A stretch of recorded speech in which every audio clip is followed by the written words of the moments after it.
And that jarring cacophony tells you you're back with the Power of Three podcast as we travel through space and time. We travel through pictures and words and audios and animations and everything else we can. Anything that's got Doctor Who involved, we want it, we love it, and best of all, we've got it. I'm Kenny Smith, and I'm delighted to welcome back for the first time in 2026 an old pal of the podcast. You better say hello and tell us who you are and what you do. Hello, Kenny. I am Michael Stevens. I'm the senior content producer for BBC Audiobooks Doctor Who range. You certainly are. And if you weren't, you wouldn't be here. Well, you'd be allowed back anyway, because you are good fun and you know your Doctor Who and you love your Doctor Who. Oh, thank you. I would say the end of 2025 was a good one. So much stuff coming out, and then you started 2026 with a bang too. It's non-stop, isn't it? It's incredible. I mean, where does all this material come from? I ask myself. We're so lucky. We're so lucky to have things to draw on, both from the past and from the present and the future, if you like. Because we plug into what our colleagues at BBC Books are doing, and we also generate our own new material, but then we dive back into the past and see what has previously been published that would make a good audiobook listen. So yeah, there's a whole panoply of material to choose from. And as you say, we did start in January with two brand new releases. The Pescatons, which is the novelisation of the audio drama. And that's written by Victor Pemberton. And I know some people have said, oh yeah, ironically they say, well, okay, so that's an audio book of the audio drama, as if that's something a little bit strange. But I mean, it's very similar to having an audio book of a TV drama.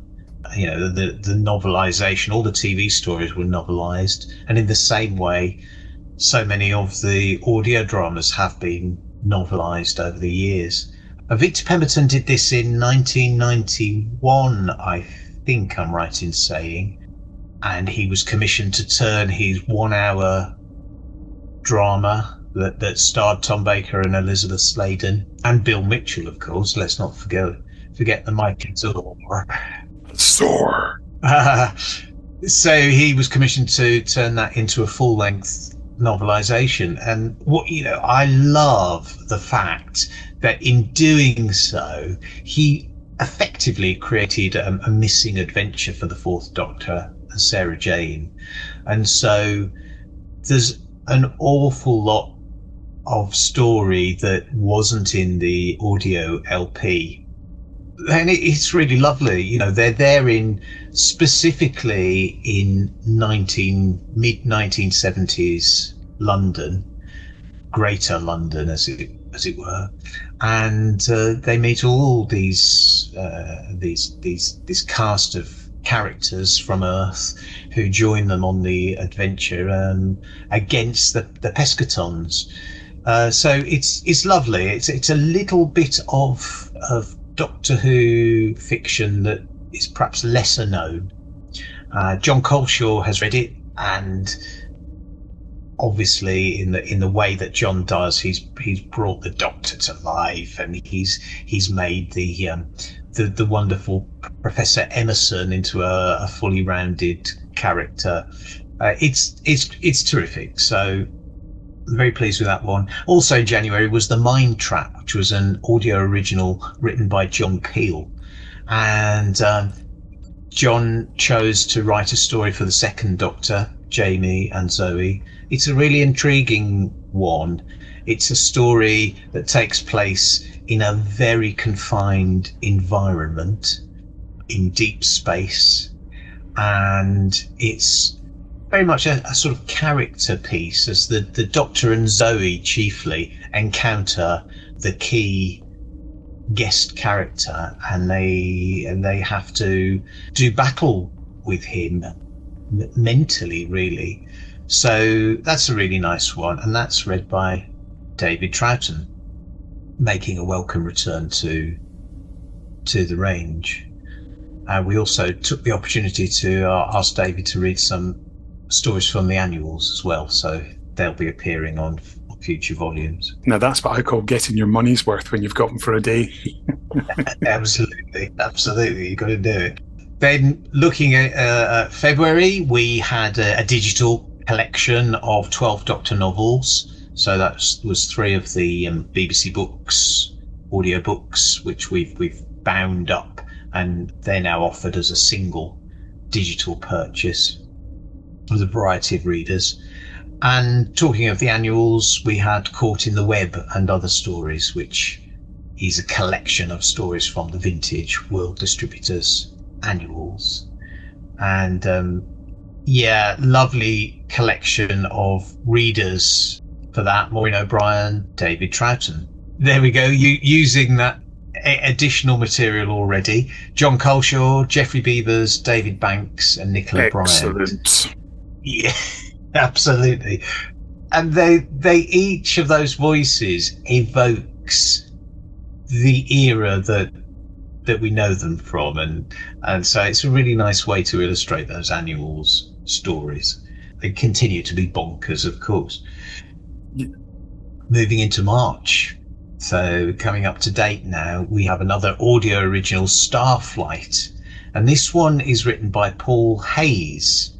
Now, you'll know Paul Hayes' name from the 2 terrific non-fiction books he wrote, Pull to Open and The Long Game, which were obviously in-depth looks at 2 key periods of Doctor Who's real-life history. But Paul was keen to make his fiction debut, and I think the fact that he had spent such a lot of time studying that very first year of Doctor Who back in the 60s, when the original TARDIS crew were first going on their adventures, that he actually chose that lineup of characters to be in his first audio original. So it's the Doctor, Susan, Ian and Barbara, and they materialize on a spaceship, and they encounter the captain of this passenger liner, and immediately something happens and a great mystery starts to unfold. So it's a really nice story. Again, it's a very good character piece. I think Paul's really got hold of the lead characters very, very well indeed. And Christopher Naylor is reading that.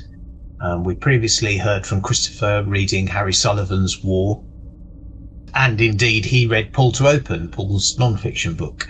So that's a really great fit, and I was really impressed to hear Christopher's take on the first Doctor in particular, which is really nicely nuanced. He does his research, does Chris, doesn't he? He's very, very good. You may have noticed we recently had him on an episode of Power of Three when we did Justin Richards' novel System Shock, and we got him to read one line of Harry, because Harry appears right at the end of the scene, and we got him to read that line out, and we dropped it in to the rest of the reading, and it just sounded amazing. And I only told one other person we're doing it, and that was Chris. So a nice wee surprise there. Oh, that's cool. Yeah, I haven't heard that. I must seek that out and have a listen. He's really good. He's very, very capable reader, and I think he loves the material as well, which always helps. He's a big Doctor Who fan, which definitely shows. He knows his stuff, and he's easy enough for him to do research if he has to, because he'll have them all at home anyway. Yeah. It's a really good mix already to the start of the year, and having I had a chat with John Peel already, and that was a very, very intense. It was, I think, intense is the word for it, because it's obviously much more of a psychological story as the Doctor is pushed. So yes, very, very entertaining, and of course, anything with a Capaldi compilation that works for me. Yeah, it's quite good looking back at those 12 Doctor novels, because already it's 10 years since they were first published. So, well, more than 10 years. And so, yes, it's good to be reminded of those readers and stories. Yeah, I do miss the fact that you never got to do the final three, but Yes, that's true. We didn't do the final 12 Doctor novels. I mean, maybe one day. One day you will come back. Maybe. One day. Maybe. Maybe. But no, I think it's a really good mix there in the start to the year, and I think that people really like the annual stories, getting that mix in there, because you're getting, as you say, variety of voices and a variety of story types as well, from the insanity, craziness of the completely unlike anything on the telly 1960s ones, up to the weird, strange Tom Baker ones, and then the slightly more screen accurate 6th and 5th Doctors. Yes, I think the same. I've only recently realised that the 1971 annual, I think I'm right in saying that, because sometimes the year dates can fox one in terms of the year that they were published and the year on the cover. But the 1971 annual, which is the first Pertwee one, and it features Liz and the Brigadier. I mean, if you look at that, it really is an excellent bunch of stories, and they are extremely screen accurate, as you say. I think they had been very well briefed by the production team in terms of the whole setup of season 7. And we do have one of those stories on Caught in the Web. In fact, it's the title story, read by John Coleshaw. So yeah, those sort of things excite me, and I'm looking forward to having more stories from that 1971 annual. But as you say, other periods, yeah, it's sort of wildly spun off from the TV series. But it's always nice to finish with the late 80s ones, the 5th and the 6th Doctor, because they kind of bring you back home and ground you back in the actual TV series as it was, more or less.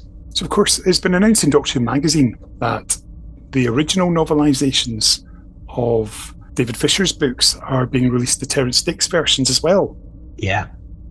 This is something that for a few years I wasn't sure whether or not we would do this, because whilst we were turning the target range into audiobooks, as you know, back 10 or more years ago, I approached David Fisher to novelise his TV stories, The Stones of Blood and The Androids of Tara, afresh. And that is what he did, and those are the audiobook versions that we published, to great acclaim, and they since have gone on to be published by BBC Books in paperback. But that did mean that we hadn't got audiobook versions of Terrance Dicks's novelisations of those stories. And although one school of thought might say, well, they're surplus to requirement almost now, because there is a slot on the shelf that's been filled by David Fisher's versions, I was very aware that there is a fondness for those Terrance Dicks versions, for me as well as many of our listeners. And so in the end, I decided that we would make audios of those as well. So that's what we've done. And The Stones of Blood is coming out in June, and that's going to be read by Geoffrey Beevers, with John Leeson making a welcome return as the voice of K9. So yeah, I mean, it's a sort of rare opportunity to have two bites of the cherry. And in future, if people do want to have the pleasure of having the Stones of Blood read to them, they'll be able to choose from not only 2 different readers, but also 2 different authors. Fantastic. Sorry, that's me skipping ahead slightly, but it was just because it was recently announced in DWM. So we've reached March in the list of what's coming up. Yeah. What follows? Obviously April. Well, March is a fairly bumper month, because alongside Starflight we have another digital collection, which is the Myths and Legends collection. So that is a bundle of target novelisations, all of which draw upon various myths and legends. So we've got the Underwater Menace, which of course it sort of riffs on the Atlantis myth. We've got the Monster of Peladon, not a real life myth, but a Doctor Who myth, as it were, with the sacred Agador and all of that stuff. The Image of the Fendal, which is all based around superstition and folklore. Dragonfire, which is about a mythical treasure. And the Eaters of Light, which is based based around an actual real life Scottish myth. Absolutely, up in Aberdeenshire. Yeah, absolutely. So that's the Myths and Legends collection. And then later in March, on the 26th, in fact, we're tying in with the publication of 3 new target novelisations from BBC Books. And they're all based on modern series stories. So we have The Aliens of London, which has been written by Joseph Lidster, and is being read by Camille Kaduri. We have The Satan Pit, which is written by Matthew Jones. That actually has 4 different narrators. Oh, wow. Yeah. As soon as I saw the manuscript, I realised that it really had to be done that way, if at all possible, because of the way Matt has structured the book. So we have Claire Rushbrook, we have Ronnie Jutty, and we have Silas Carson. They're 3 cast members from the original TV story. We also have Maureen O'Brien making a cameo appearance as a reader of The Satan Pit. That's all I'll say, because I'll sort of leave it until pub date for people to see exactly how that works. Intrigued. Yeah, it's absolutely terrific, I have to say. And then the 3rd book is The Time of Angels, which Jenny Colgan has novelised, obviously based on the 2-parter by Stephen Moffat, the 11th Doctor and Amy story. Very chilling, very gripping story. It's a wonderful novelisation. And Maureen O'Brien is actually reading The Time of Angels. And although Maureen is a name and a voice we know from a much earlier era of Doctor Who, she is a superb audiobook reader. And if anyone has heard her reading of The Waters of Mars, they'll perhaps appreciate just what she can bring to a story. And I think in many ways this is similar to The Waters of Mars, in that it's one of those absolutely taut adventures where, you know, our heroes are battling through one obstacle after another, and the stakes are extremely high. I really love it. So that's The Time of Angels. So 3 really strong titles for late in March. Really looking forward to the targets in particular. I think there's something about me that just wishes there was a monthly publication range in print, and obviously that would keep yourselves busy as well. Maybe too busy, I don't know, but I suppose that's the kind of headache you'd like to have. Yeah, I mean, BBC Books these days, they do tend to publish in batches, 3 titles in 1 month. So it's quite a lot to get prepared and to have produced and sound designed and so on. But it's very nice to have that moment, and I think it works as a moment where, you know, we can catch the attention of people and say there are these 3 new adventures, and of course nobody has to listen to them or read them all in 1 month. They'll be there to catch up on in months to come. Yeah. But then we skip on to April, and we have another backlist target novelisation, brand new to us. It's Slip Back, which again is based on an audio drama, and you know, most listeners I'm sure will be familiar with Slip Back because it was the story that Eric Sayward wrote for BBC Radio 4 back in 1985, just after the TV series had been put on hiatus. So at the time it was something really novel. Doctor Who was going back to the radio.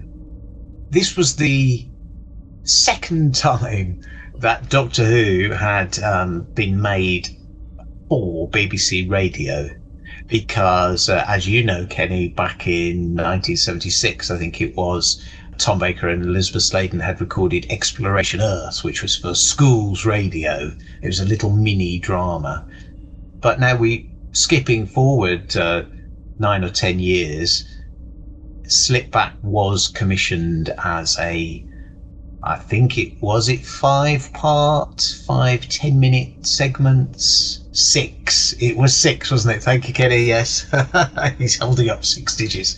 It was a 6-part drama for Radio 4, Colin Baker and Nicola Bryant. So if you want to listen to that, that's elsewhere in our collection. But Eric Sayward then novelised that. And again, he had to expand it a great deal in order to make a substantial book. And so there's loads there about the characters from Slip Back. And in fact, the Doctor doesn't really make an appearance for a substantial chunk of the story. But we asked John Glover to read that. Now, John's a brand new name to our Doctor Who range, but he did play a character in Slip Back. And of course, people will know John from a whole range of radio and TV comedy. He's really versatile, and he's done everything from Spitting Image to Weekending, loads and loads of stuff. He's also does a terrific amount of stage work as well. So, and I think John was really pleased to be asked and pleased to be reunited with something that he'd done many years ago. And he did say to me, he sent me an email, he said, I'd forgotten how humorous the story is. And it is very humorous, as is as it has in common with other of Eric Sayward's novelisations. It sort of seems to take a leaf out of Douglas Adams's book in terms of creating a branch of the universe that's populated by quite wacky characters. So it's very enjoyable on that level. It's funny that I remember, things like the fact that the captain gets a full name, and here he's Orlis Mostyn Slarn, and little things like that. And Voxnick, there's an awful lot of that's popping up. And yeah, it's these things that stick in the head. Yeah. John played Snatch, I think it was. I think we had him on a couple of years ago talking about his memories of Slip Back, and we managed to get Eric Sayward and Nicola Bryant as well. So yeah, it was. I didn't realise you'd done that. Yeah, to sort of pretty much a making of Slip Back, so it was good. Oh, brilliant. Okay. The thing is, it was never broadcast in Scotland at the time. It went out in 85 because of frequencies, and that was the frequency used by BBC Radio Scotland, so we didn't get it up here. Was that a long wave? Yes. Yes, I remember. It was Pirate Radio 4, wasn't it? Mm-hmm. It's how it went out. So you had to get hold of a copy. We had to wait till it came out from the BBC Radio collection to get it. Okay. When it came out with Genesis on those tapes, I've still got them in the cupboard behind me there. Brilliant. Yeah, I remember it it was during school holidays. I remember you had to listen through to the whole of Pirate Radio 4, which was a sort of magazine show, in order to get to the Doctor Who segment. I remember being there with my cassette recorder at the ready, to tape it. Love that. So that's one of our 2 April releases. The other one is Tales from Beyond the Doctor. And you may remember Beyond the Doctor is a short series that we published several years ago now. They're all original audio stories, and each one focuses on one of the Doctor's companions, or in some cases 2 of the Doctor's companions, and postulates what may have happened to them directly after leaving the Doctor's company. So we have Ben and Polly in an adventure almost immediately after they have waved goodbye to the Doctor at Gatwick Airport. We have the Doctor's car, Bessie, narrating her own story. I mean, that is truly a wonderful piece of Doctor Who spin-off fiction by Paul Mars. Only Paul Mars could do that. Absolutely. And it's read by Stephanie Cole. So that's in there. We have Steve Gallagher's sequel-ish to Warrior's Gate, where we are reunited with Romana and Birok. And there's also a story featuring Mrs. Wibsey from the Nest Cottage Chronicles. And finally, there's a story featuring Ian and Barbara. So, yeah, it's a collection of what may have happened. Where are they now, I suppose, in terms of the companions. Moving on to May. We've got a brand new narrated TV soundtrack. Ooh. Yeah. This is something that is becoming a semi-regular thing that we're doing, recording the occasional new narrated TV soundtrack. As you know, we've got a whole backlist of TV soundtracks. Started with the missing episodes, and then we went on to do some of the existing episodes. We've got those from all eras of the original TV series. And then some years ago we published The Web Planet, narrated by Maureen O'Brien.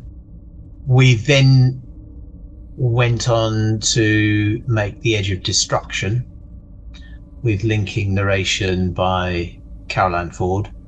And now in April we're publishing The Rescue, another 2-part story, and it's again narrated by Maureen O'Brien. This has actually been made in conjunction with Demon Records, so towards the end of April it will be published as a vinyl LP for Record Store Day, and then a few weeks later, on the 7th of May, it will be published as a CD and also a digital edition.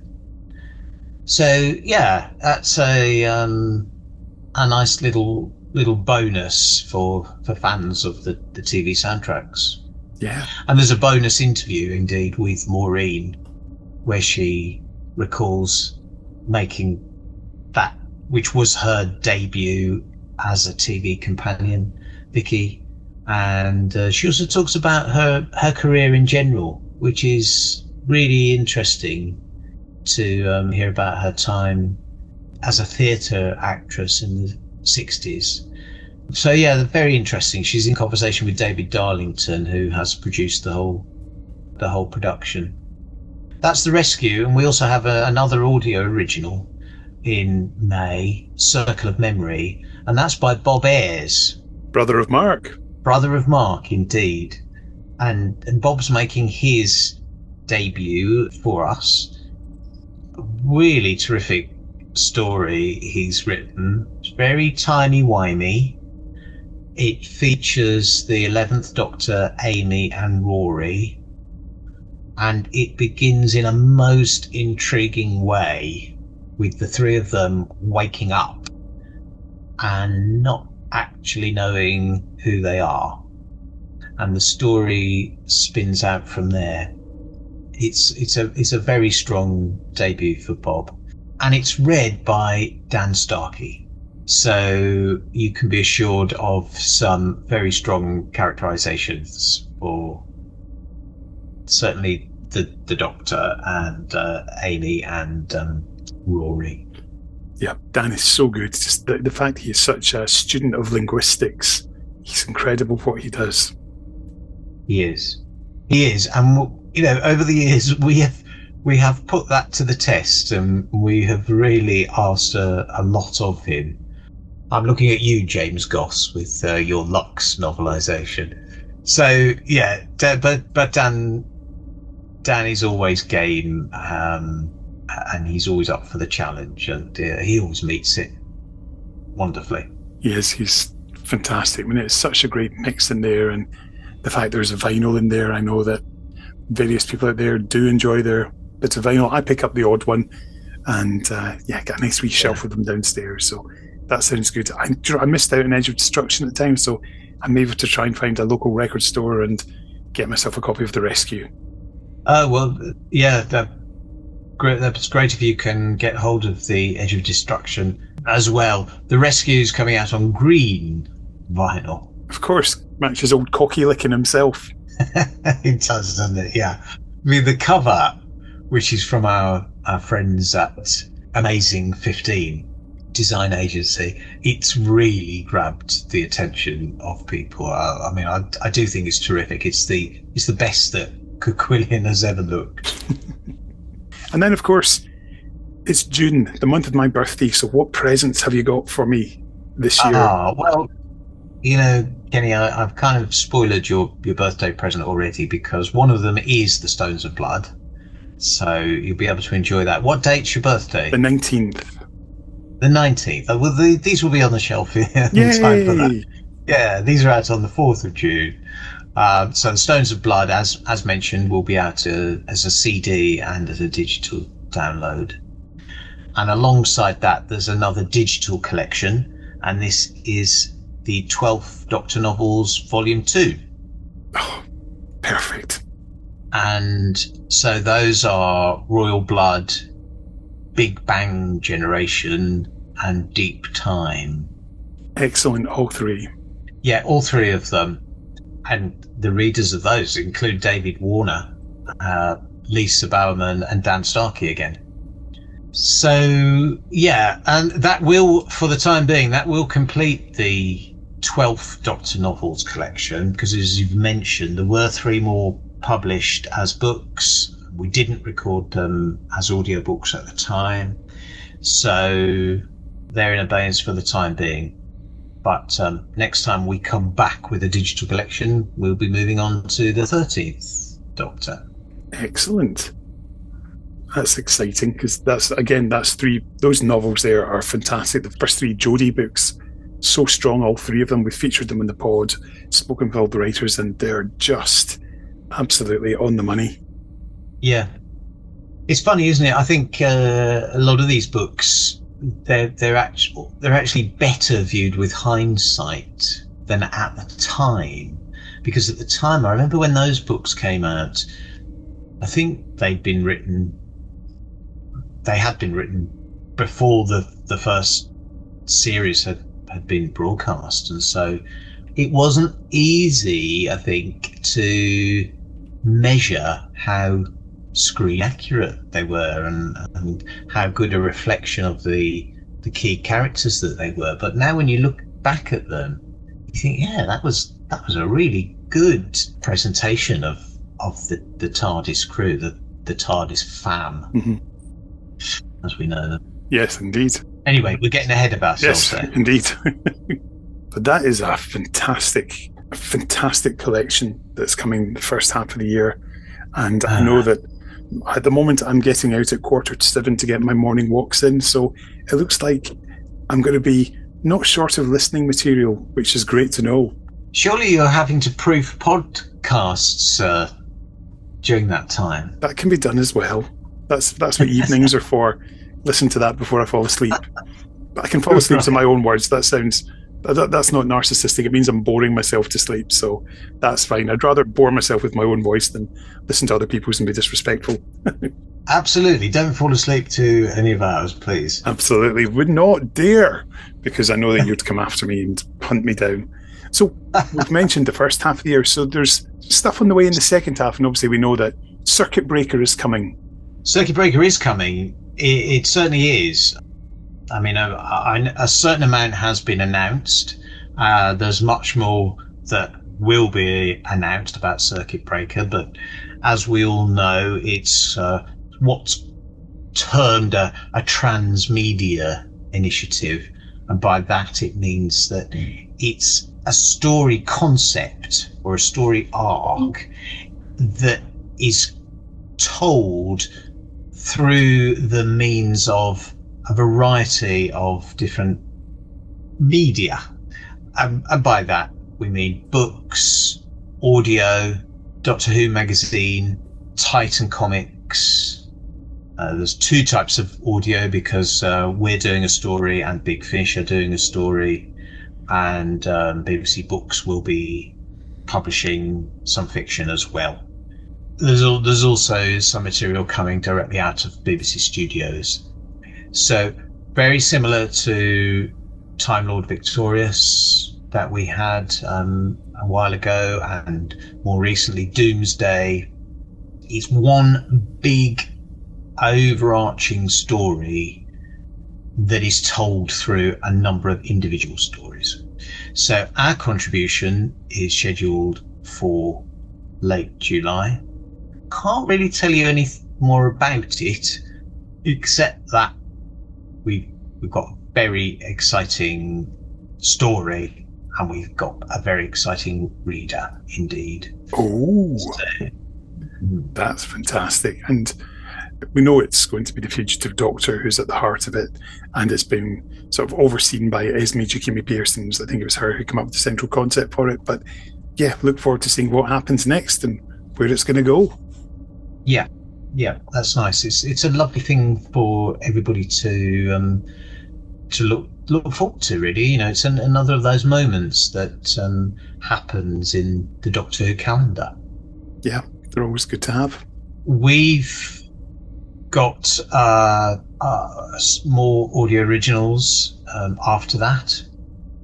We have some more novelisations from the latter years of the Target range. We're branching out a little bit.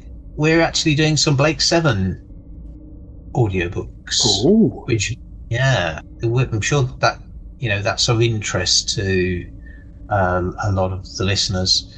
Again, more info on that later on. We're also doing some other TV novelisations that are neither Doctor Who nor Blake 7. And again, I'll tell you more about that later on if you're interested. Yes, definitely.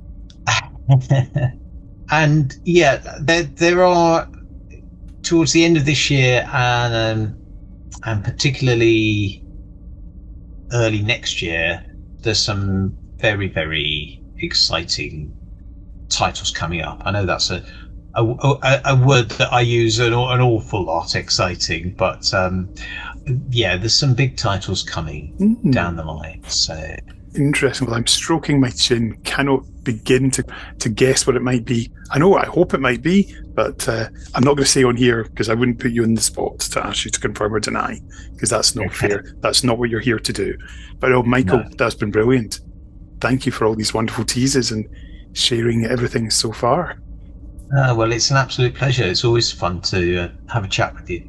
Brilliant stuff. Of course, listeners, if you've enjoyed today's podcast, please feel free to follow us on social media at Power of 3 Pod on Twitter with the number 3, on Blue Sky at Finished Scene, and we have a Facebook group too. Now, Michael, this comes to the point where we like to play out the tune, and I do have one in my head that you mentioned earlier on with regards to one of the releases, but do you have a request? Well, you did ask me. You said have a think, and I said, I will have a think, and then I forgot to have a think, But I tell you what comes to mind. Mm-hmm. Little ditty by a lady named Madonna, who had a super hit with Rescue Me, and we're providing the means to the rescue in April and May. So that would be my nomination. But what's your idea? Oh, I was thinking of Tom Baker playing the piccolo from the Piscatons in the original version, but I think Rescue Me works because that was the first CD that I ever bought. The CD single of Rescue Me has got a great cover, and I'm just like, wow, Madonna in a very tight-fitting silver top. Yeah. Suits you, sir. Absolutely. But do you know what, Michael? You're the guest. It's your choice. Let's go with that. Thanks once again for coming on. Thanks, Kenny. See you soon. Bye, everyone. I'm talking. I believe in the power of love. I'm singing, I believe that you can rescue me. With you I'm not a little girl, with you I'm not a man. When all the hurt inside of me comes out, you understand. You see that I'm ferocious, you see that I am weak, you see that I am silly and pretentious and a freak. But I don't feel too strange for you, don't know exactly what you do. I think when love is pure you try to understand the reasons why. And I prefer this mystery, it cancels out my misery and gives me hope that there could be a person that loves me. Rescue me.